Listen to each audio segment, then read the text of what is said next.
The light in the grand chamber of the consortium was ancient, filtered through crystalline monoliths that had witnessed the birth and death of stars.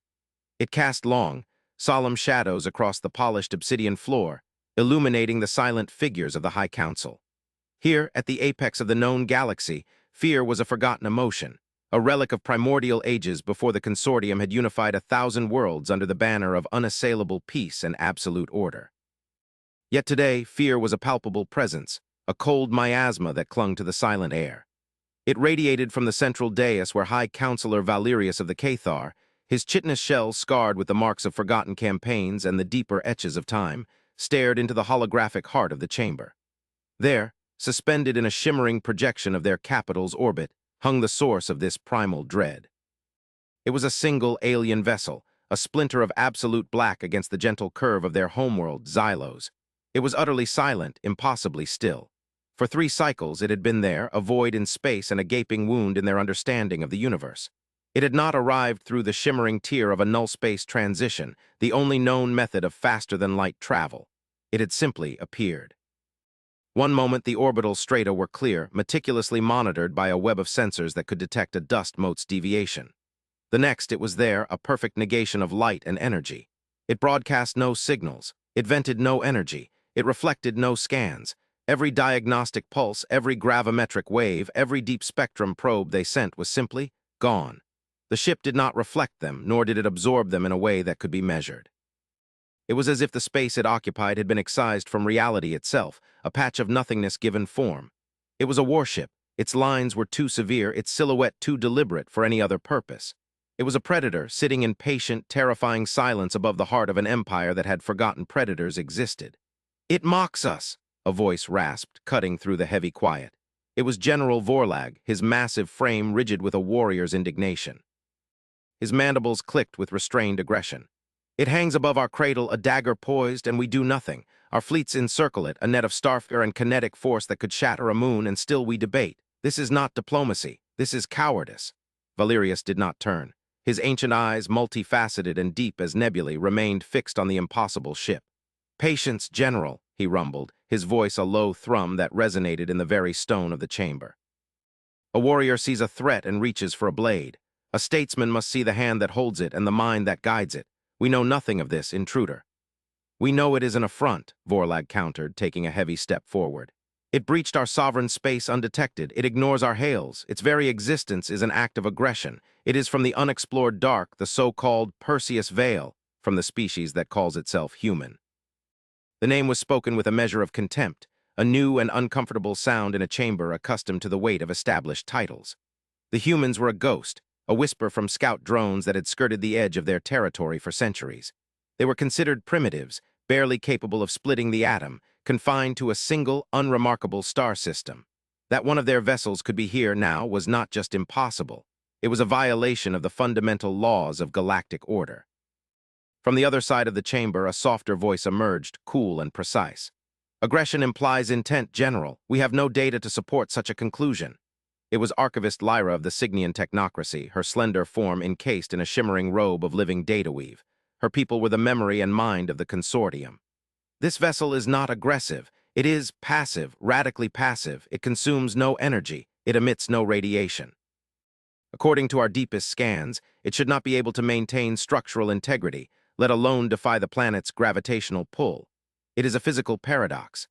"A paradox with weapons, I am certain," Vorlag grumbled, retreating into the shadows of his alcove. Valerius finally turned his gaze from the hologram, sweeping it across the assembled council.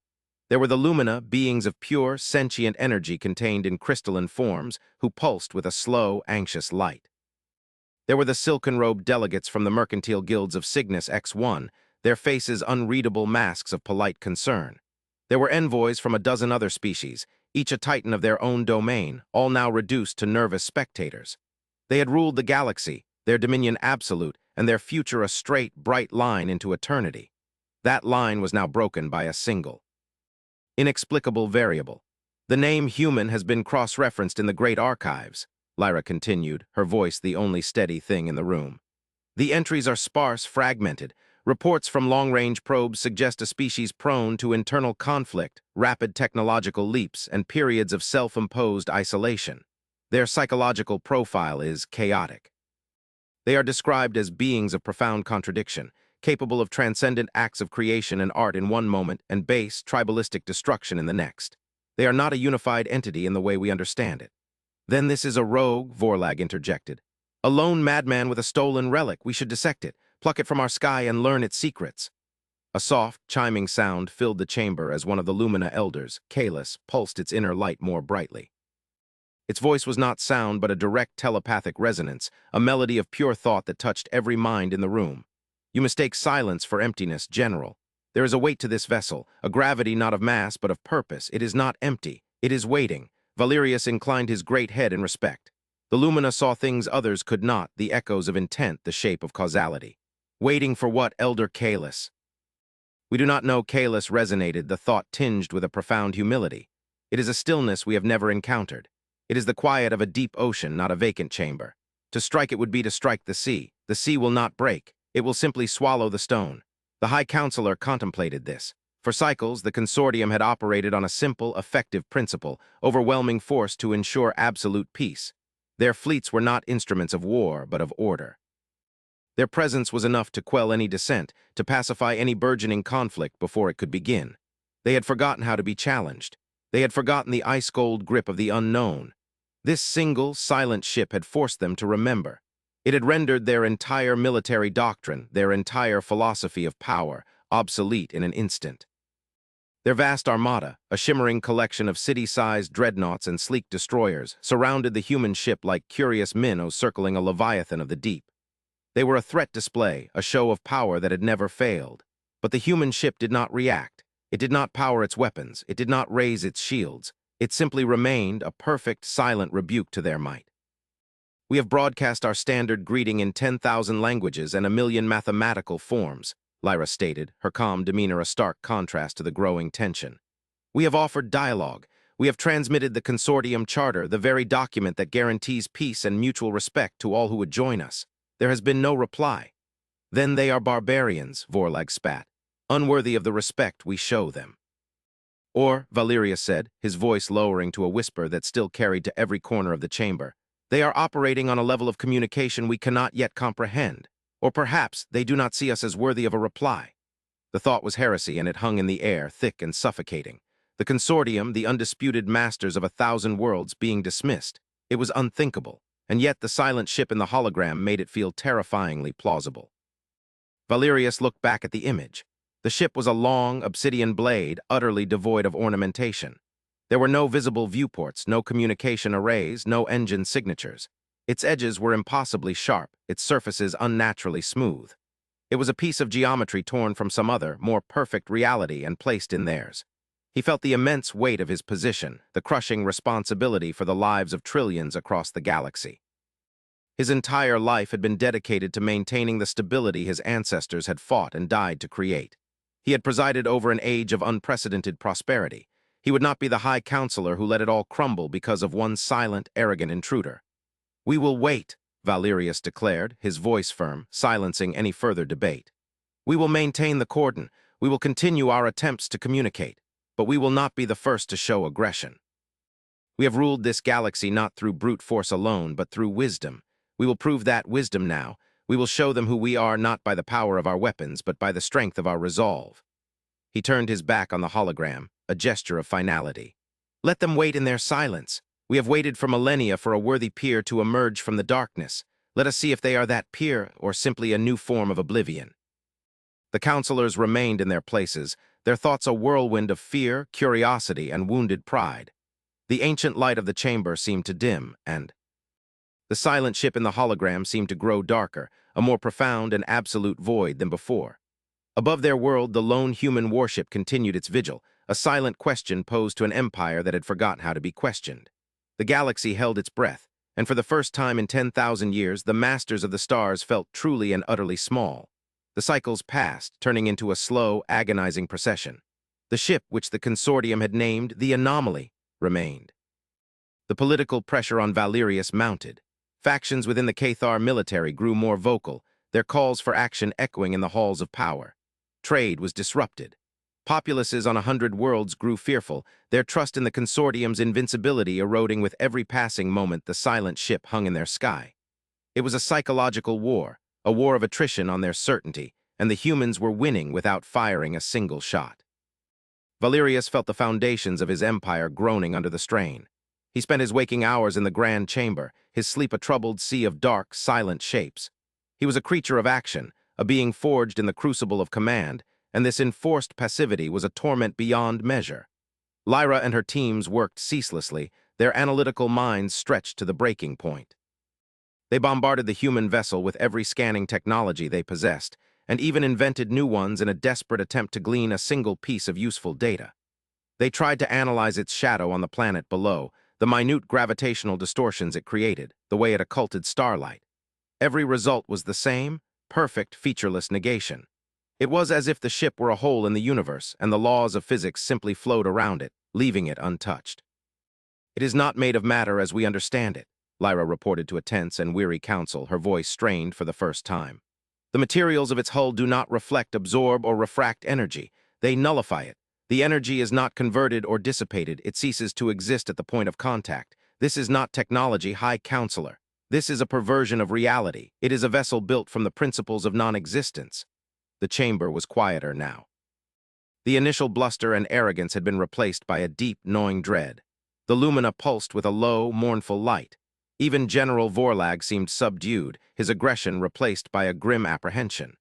The idea of a ship built from non-existence was a philosophical terror beyond the scope of any military contingency. How could you fight something that was not truly there? How could you destroy a void? It was on the 10th cycle, as Valerius felt his resolve begin to fray and the calls for military action became an irresistible roar, that something finally changed. There was no grand announcement, no sudden energy spike from the anomaly. There was only a single, quiet chime from Lyra's console. She looked up, her multifaceted eyes wide with a combination of shock and awe. "High Counselor," she breathed, her voice barely a whisper. "We are receiving a signal." A wave of relief and renewed tension washed through the chamber. Valerius straightened, his posture once again that of a commander. "From the vessel?" "Yes," Lyra said, her slender digits flying across her console. "It is not a standard communication frequency. I don't know what it is. It is not a wave or a particle. It is a direct modulation of the quantum foam. They are writing a message into the fabric of spacetime itself." The sheer audacity, the raw power implied by such a feat, left everyone speechless. To manipulate the quantum foam was a theoretical concept, a myth, something reserved for the creator gods of their most ancient religions. "What does it say?" Valerius demanded, his voice tight. Lyra's face was a mask of intense concentration. "It is not a language, it is pure information, mathematics, the value of pi to 1,000,000 decimal places, the prime number sequence broadcast infinitely. The universal constants of physics, the speed of light, the Planck constant, the gravitational constant. They are demonstrating intelligence in its most fundamental form." "A greeting," Elder Kalis resonated, its light brightening with something akin to hope. "They are showing us the common ground upon which all minds in the universe must stand. The truth of numbers, the language of reality itself." For the next hour, the transmission continued. It laid out the principles of geometry, from simple axioms to complex multidimensional topologies that made Lyra's most brilliant mathematicians weep with a mixture of frustration and ecstasy. It was not a message, it was a lesson. A calm, patient, and impossibly advanced tutorial on the nature of the universe. They were not talking to the consortium as equals. They were talking to them as a teacher talks to a promising, but very young, student. The initial relief in the chamber slowly curdled back into a profound sense of unease. This was not the communication of a lost barbarian or a rogue aggressor. This was the act of a civilization so far beyond their own that the gap was almost inconceivable. Then the stream of pure data stopped. A new signal took its place. This one was different. It was simpler, more direct. It was a request, written in the universal language of code that the consortium used for its most basic ship-to-ship handshakes. A language so simple they had assumed the humans would not know it. The message was 2 words: "Permission to approach." The silence in the grand chamber was absolute. Valerius stared at the 2 words projected in the air before him. Permission. A request. After all this time, after this display of cosmic power, after holding their entire empire hostage with their silent presence, they were asking for permission. The contradictions of this species, as noted in the archives, were more profound than he could have ever imagined. It was either an act of supreme arrogance, a mockery of their authority, or something else. Something that hinted at a code of ethics, a set of rules so foreign and yet so formal that it defied all their expectations. They have a small vessel detaching from the main ship, the tactical officer reported, his voice trembling slightly. It is matching the anomaly's profile, a smaller void. It is moving towards the orbital command station where our diplomatic fleet is anchored. They are sending an envoy, Valerius murmured, a decision solidifying in his mind. The galaxy was watching. His own people were watching. This was the moment of truth. To refuse would be an act of fear. To accept was to walk willingly into the unknown. Grant them permission, he commanded, his voice ringing with renewed authority.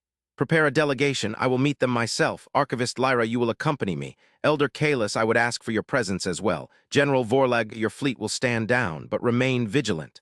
Vorlag gave a curt nod, his face a grim mask of acceptance. The time for blades had passed.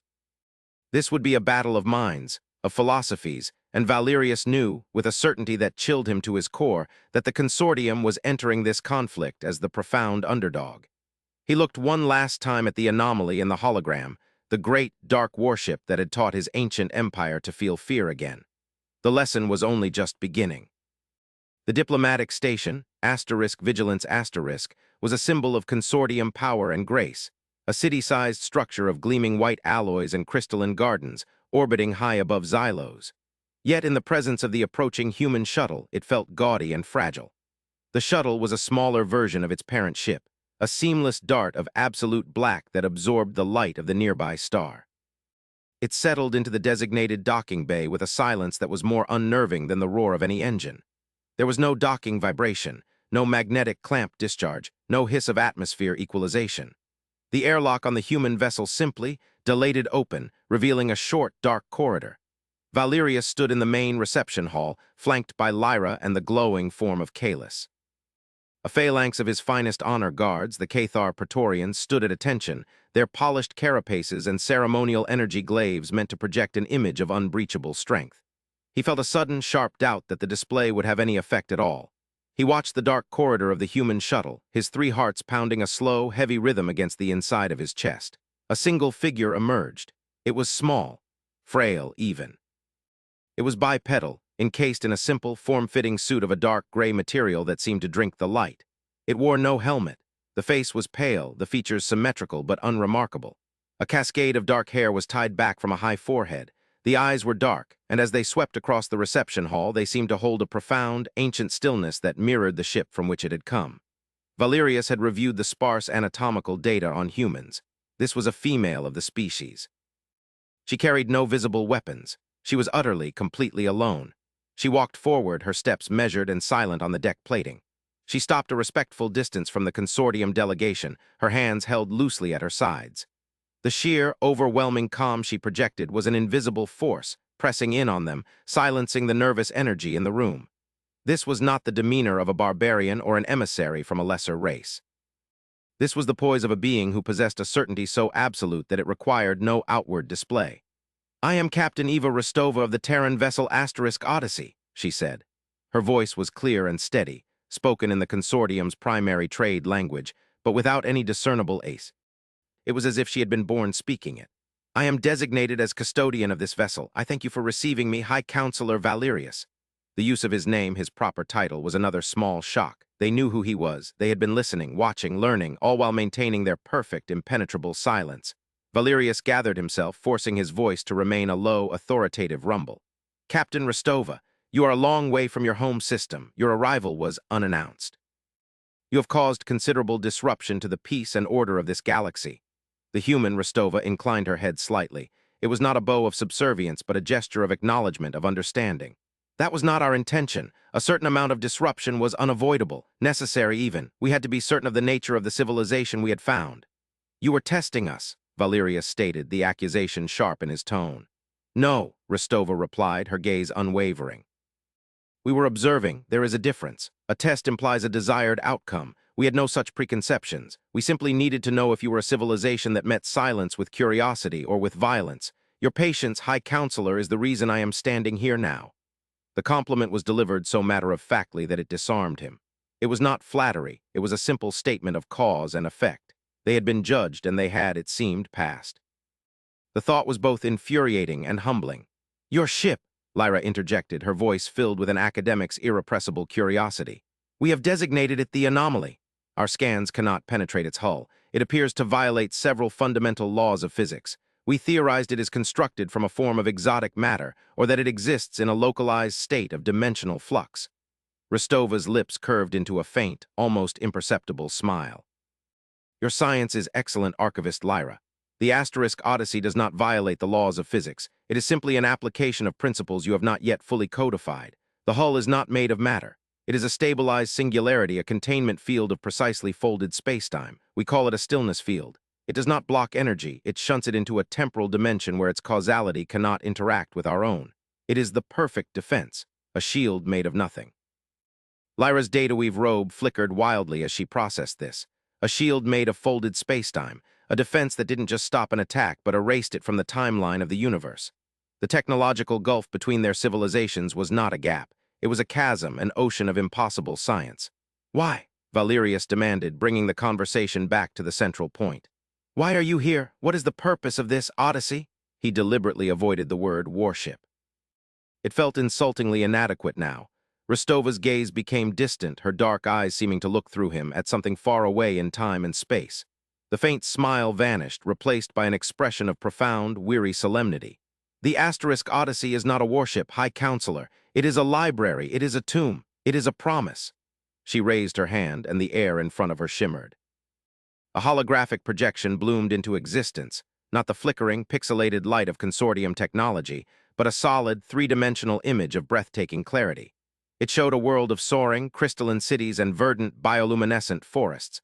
Graceful, multi-limbed beings moved through its streets, their forms radiating a gentle internal light. The Ethel, Rostova said, her voice soft but resonant. A civilization of poets and philosophers from the Magellanic Cloud. They believed that beauty was the fundamental organizing principle of the universe. Their entire technology was based on harmonic resonance. They could build cities with sound and travel between stars on waves of pure music. The image shifted. The beautiful cities were now crumbling ruins, the forests reduced to ash. The graceful beings were gone. The scene was one of utter, silent desolation. They are extinct, Rostova stated, her voice devoid of emotion, yet carrying the weight of 1,000 eulogies. Their star went nova unexpectedly. We arrived too late to save them, but we saved this. The image changed again, showing a vast, silent archive, a memory palace of light and data. We saved their songs, their poems, their philosophies, their history. Every thought and dream of the Ethel civilization is preserved within the Odyssey. Another image appeared. A species of silicon-based life forms living in the molten heart of a gas giant. Their forms were complex, shifting patterns of crystalline logic. The silicates of Cygnus Prime, Rostova continued. Their consciousness was communal, a single, vast intellect spanning an entire planet. They had solved the problem of entropy on a local scale. The scene changed to one of cosmic horror. A rogue black hole, a wanderer from the intergalactic void, tore their home system apart. The image showed the gas giant being stripped away, layer by layer, its inhabitants screaming a silent, mathematical song of terror into the void. We have their final calculations, their last unified thought. It is beautiful and terrifying. Image after image flowed from her hand. A civilization of aquatic beings whose entire language was the controlled bioluminescence of their own bodies. Their world's oceans boiled away by a gamma-ray burst. A race of insected engineers who built Dyson spheres, their civilization wiped out by a self-replicating nanite plague of their own creation. A dozen civilizations, 100, each one unique, brilliant, and now utterly, irrevocably gone. The reception hall was filled with the ghosts of dead empires. Valerius stared, his mind reeling. Looked at Lyra, who was trembling, her analytical mind overwhelmed by the sheer scale of the tragedy being presented. He felt the resonance of Kalis, a deep, sorrowful hum of shared grief that transcended species. You are archivists, Valerius finally managed to say, the word feeling small and hollow. We are what is left, Rostova corrected him gently. We are the custodians. Humanity achieved interstellar travel much later than most. By the time we reached for the stars, we found them. Mostly silent, we were not the first. We were among the last. We found ruins. We found echoes. We found the graves of giants. Her expression hardened slightly, a flicker of something ancient and fierce in her eyes. We learned a terrible truth about the universe, High Counselor. It is not a garden to be cultivated and ordered. It is a crucible. It is beautiful, yes, but it is also unthinkably violent and deeply, deeply uncaring. Civilizations are fragile sparks in an infinite, indifferent night. They rise, they shine, and then one by one they are extinguished, by astronomical catastrophe, by cosmic accident, or by their own hand. She gestured to the Odyssey asterisk, the silent phantom that still hung in their sky. That vessel is humanity's answer to that terrible truth. It is not a weapon of conquest. Its purpose is not to rule. Its purpose is to endure asterisk, to remember. When a great fire sweeps through the forest, someone must carry the seeds to a new valley. We are those seed carriers.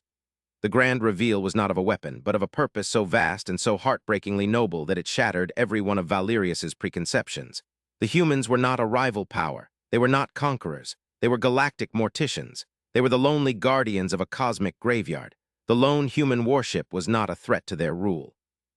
It was a monument to the fragility of that rule, a reminder that all empires, no matter how great, eventually fall. "Why us?" Valerius asked, his voice now quiet, stripped of all authority, leaving only a raw, genuine question. "Why come here?" "Because you are the first," Rostova said, her gaze locking onto his. "In all our lonely travels, in all the silent ruins we have explored, you are the first advanced, multi-species civilization we have found that is still alive, thriving. You have built something that has lasted for millennia. You have created an order that spans 1,000 worlds. You have achieved what every one of those dead civilizations dreamed of." She took a step closer, her calm demeanor finally breaking to reveal a sliver of the immense burden she carried. "We did not come here to challenge you. We came to learn, to see if you had found an answer to the great, silent question of the universe. We came to ask for your help." The request hung in the air, heavier than any threat could ever be. Help, from a species that could build ships from folded spacetime and write messages into the quantum foam. The masters of the galaxy, who had been trembling in fear of a single ship, were being asked for help by the beings who piloted it. The universe, Valerius thought, had a terrifying sense of irony. "Help with what?" he asked, already dreading the answer. Rostova's projection faded, plunging the hall back into its own sterile light. The ghosts of the dead civilizations vanished, but their memory lingered. "The catastrophes we have shown you, the novas, the black holes, the plagues, they are the natural, chaotic rhythm of the cosmos, tragic but understandable, but they are not the only cause of extinction. They are not the greatest threat." Her voice dropped, taking on a chilling, serious tone that made the air grow cold. "There is something else out there in the dark, High Counselor, a force, a presence. It is not chaotic, it is methodical. We have found its signature at the sites of a dozen fallen empires. We call it the Great Silence. It is a filter, a recurring phenomenon that seems to hunt and erase civilizations once they reach a certain level of ethnological or social complexity. It is not a species. It is not an empire. We do not know what it is. We only know what it does." She raised her hand again, and a new image appeared. It was not a projection of a past event, but a star chart of their own galaxy. It was familiar, yet horribly wrong. Vast swaths of it were dark, empty patches where there should have been thriving star clusters. "This is a map of what we call extinction zones," Rostova explained. "Regions where all complex life, all technological signatures have been sterilized, wiped clean. The pattern is not random. It is spreading, slowly, patiently, over eons. It is a tide of nothingness, and it is coming this way." Valerius stared at the dark patches on the map. One of them, a vast, empty void, was located just beyond the Perseus Veil, on the edge of consortium space, on the edge of human space. "Your species. You are on the front line," Lyra breathed, her analytical mind finally grasping the terrible strategic reality. "We have always been on the front line," Rostova confirmed, a grim sadness in her voice. "It is why we are the way we are. Our history of internal conflict, our rapid, desperate technological leaps, we were forged in the shadow of this threat. We built the Odyssey not just to be a library, but a fortress, a sanctuary, a warning." The pieces fell into place in Valerius's mind with the force of a physical blow. The ship's silence, its passivity, its incredible defenses. It wasn't designed to fight a conventional war against another fleet. It was designed to survive an unconventional, existential threat. It was designed to weather a storm that could erase entire civilizations from existence. "You came here seeking allies," Valerius said, the words feeling heavy and inadequate. "We came here seeking an answer," Rostova corrected him once more.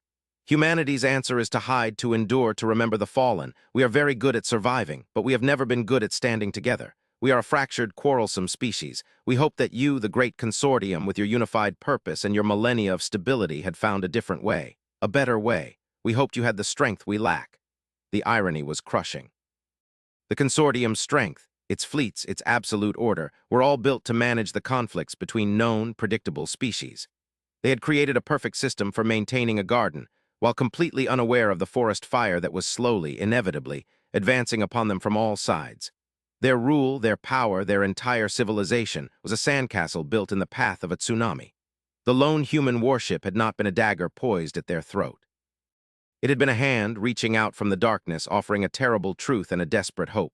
Elder Kalis pulsed a soft, calming light, its telepathic voice a balm in the tense atmosphere. They did not come to end your rule. They came to show you what is truly worth ruling, not territory, not resources, but the continuity of life itself, the future. Valerius looked at the human, at Captain Eva Rostova. He saw not a threat, not an alien, but a kindred spirit. A leader burdened with an impossible responsibility. The loneliness he had felt as High Counselor was a pale shadow of the cosmic loneliness this woman, and her entire species, must have endured for centuries. They were the sentinels on the edge of the abyss, watching the lights of the universe go out one by one. He drew himself up to his full height, the weight of 10,000 years of Cathar history settling on his shoulders. But it was a different weight now. It was not the burden of maintaining the past, but the awesome responsibility of building a future. Captain Rostova, he said, and for the first time his voice was not that of a high counselor addressing a foreign envoy, but of one leader speaking to another. You have honored us with a terrible truth. The consortium has long believed its purpose was to bring order to the galaxy. It seems we were insufficiently ambitious. He turned to look at the star chart, at the encroaching darkness. You say you came here for our help. It is clear to me now that it is we who will need yours. Your knowledge, your technology, your experience of the great silent dark. Our fleets may be useless against this enemy, but our will is not. Our unity is not. He extended a three-fingered hand, a gesture of utmost respect and alliance among the Cathar. Humanity no longer stands on that front line alone. Eva Rostova looked at the offered hand, and for the first time a genuine, unburdened smile touched her face. It was a small, human expression, but in it, Valerius saw the first glimmer of a new, galactic dawn. She reached out and clasped his hand, her grip surprisingly firm, a bridge of flesh and chitin of old empire and young survivor, forged in the face of a shared, cosmic dread. In the days that followed the Odyssey, I remained in orbit, but it was no longer a symbol of fear. It was a beacon of a new, more profound reality. The smaller human vessel, the Icarus Asterisk, ferried scientists and diplomats back and forth, Lyra and her teams working in a feverish state of discovery alongside human engineers. They were shown the heart of the Odyssey Asterisk, the archive of worlds, a library of light and memory that contained the souls of countless dead civilizations. They were taught the principles of the stillness field, the science of folded spacetime, and the terrifying, subtle signs of an approaching extinction event. The consortium was transformed. Its vast, ponderous bureaucracy was shaken from its complacency, its mighty fleets retasked from policing borders to exploring the great, dark voids on their star charts. The fear that had gripped the populace was slowly replaced by a sense of solemn purpose. The title, "They Ruled the Galaxy," once a statement of pride, now felt like a naive boast from a younger, more ignorant time. They had not ruled the galaxy. They had merely occupied a small, quiet corner of it, blissfully unaware of the true powers at play. Valerius and Rostova met often, sometimes in the Grand Chamber, sometimes in the Spartan, quiet briefing room aboard the Odyssey. He learned of human history, of their strange, violent, and beautiful journey from a single planet to the lonely custodians of galactic memory. He saw in them a reflection of his own species, past, the tribalism, the warring factions, the struggle to overcome their own nature. But he also saw a resilience he had never encountered, a stubborn refusal to surrender to despair that was both baffling and deeply admirable. "You have carried this burden alone for so long," he said to her one cycle, as they stood before a holographic representation of a dying galaxy, its light being slowly devoured by the encroaching silence. "Why did you not reveal yourselves sooner? Why the centuries of isolation?" Rostova's gaze was fixed on the dying stars. "Because we were afraid," she said simply. "Not of the silence. We have learned to live with that fear. We were afraid of you, of what we might find out here. We feared we would find another force just as destructive as the silence, an empire built on conquest and annihilation. We feared that in seeking allies we would only find more monsters. We chose to hide, to watch, to wait until we were sure." "And you are sure now?" Valerius asked. "I am sure that you are not monsters," she replied. "And I am sure that we cannot face this alone. Survival is not enough. To simply endure, to carry the memory of what was lost, it is a cold and lonely purpose. We must do more. We must fight for what can still be saved." Their alliance was formalized, a new charter written not of trade and territory, but of shared knowledge and mutual defense against an existential threat. The Cathar military, with its discipline and scale, was paired with human strategic insight.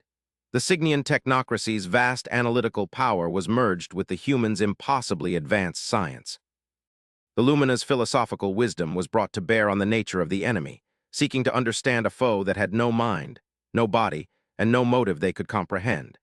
It was during one of these deep philosophical exchanges between Elder Kalis and Captain Rostova that the final, most chilling revelation was made. Kalis was attempting to psionically sense the nature of the Great Silence, using the data from the Odyssey archives as a focus. Its crystalline form pulsed with a frantic, discordant light, and its telepathic voice for the first time was not a melody but a scream of pure static and terror. "It is not an invader," Kalis projected, the thought lancing through the minds of everyone in the chamber. "It is not coming from the outer dark, the silence. It is not a force that is coming for us. It is a force that is waking up." Rostova's face went pale. "What do you mean, Elder Kalis? Explain." "The extinction events. The sterilization of life. It is not an attack." Kalis resonated, its light flickering as if it were in great pain. "It is a system function, a failsafe, a reset. The galaxy, this universe, it is not what we think it is." On the main screen at Lyra's command, a deep-field image of the cosmos appeared, a tapestry of countless galaxies. Kalis directed her to a specific coordinate, a point in the seemingly empty space between galactic clusters. "Magnify," Rostova ordered, her voice tense. "Enhance the background radiation." Lyra's digits flew across the console. The image zoomed in, resolving past the light of distant galaxies, focusing on the cosmic microwave background, the faint afterglow of the universe's birth. As she applied filter after filter, a pattern began to emerge from the random noise. It was faint, ancient, and impossibly, terrifyingly vast. It was a grid, a delicate, shimmering lattice of energy that seemed to in the very fabric of spacetime, its structure so enormous that entire galaxies were little more than dust motes trapped within its web. "What is that?" Valerius whispered, his voice filled with a dawning horror. "A substrate," Rostova breathed, her eyes wide with a terrible understanding. "A computational matrix. The Great Silence isn't an enemy destroying civilizations. It's a maintenance protocol, a corrective measure. It activates when a civilization reaches a certain threshold, one that threatens the stability of the system." The truth that bloomed in the chamber was 1,000 times more profound and horrifying than any cosmic monster. Their universe was not a natural, chaotic phenomenon. It was an artifact, a construct, a simulation, a machine, a cage of unimaginable scale and purpose. And the Great Silence was its self-preservation mechanism. They were not just fighting for their lives. They were fighting against the fundamental operating system of their own reality. Valerius looked from the ancient, impossibly structured light on the screen to the calm, determined face of the human captain, and then to the silent counselors around him. The fear was gone, replaced by a cold, clear, and absolute resolve. They had believed they ruled the galaxy, only to learn they were merely fleeting sparks within it. Then they learned they were survivors on the edge of a great cosmic night. Now they understood the final, terrible truth. They were prisoners, living inside a machine that was beginning to see them as a virus. Their war was not against an enemy from the stars. It was against the stars themselves, against the very laws that held their world together. And standing against that impossible, ultimate power was a fragile alliance of a tired old empire and a lonely, stubborn species of survivors, bound together by a shared, defiant dream. The dream of being more than just a fleeting error in the code. The dream of being truly and freely alive. The lone human warship had reached their orbit and ended their reign, yes, but it had also, in its terrifying silence, given them a cause worthy of the gods they had long since forgotten. The war for reality itself had just begun.